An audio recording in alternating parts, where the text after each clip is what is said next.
Inatasan ng Department of Justice ang PNP at NBI na arestuhin si Senator Ronald Bato de la Rosa.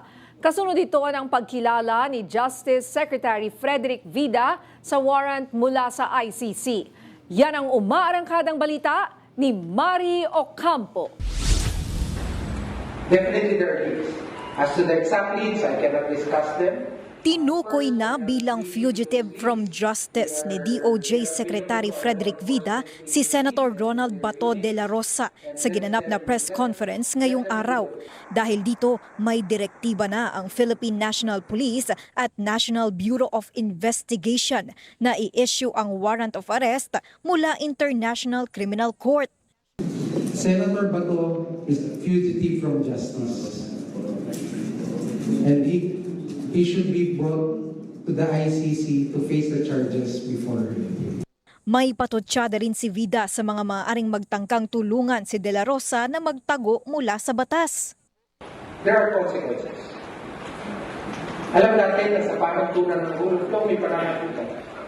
Nagtago, hindi lamang po sa mata ng batas sa Pilipinas. Pagdating po sa batas ng ICC. Tinukoy din ng DOJ ang mga posibleng ikaso sa mapapatunayang tumulong kay De La Rosa na magtago. Perhaps obstruction to justice. But all these things kasi, right now, we can only speculate.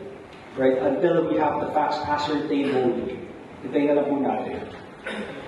Itinanggi rin ng DOJ ang alegasyon na hindi dumaan sa tamang proseso ang ICC warrant.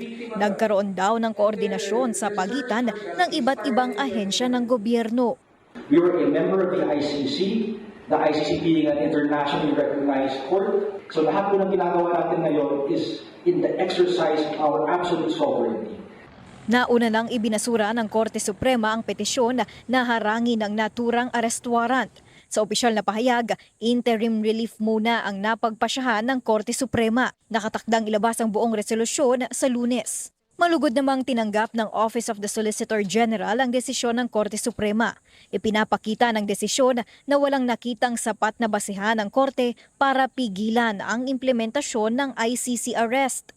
Binalikan din ng OSG ang kanilang comment kung saan iginiit nilang hindi natugunan ni De La Rosa ang mga pangunahing requirement para mabigyan ng injunctive relief.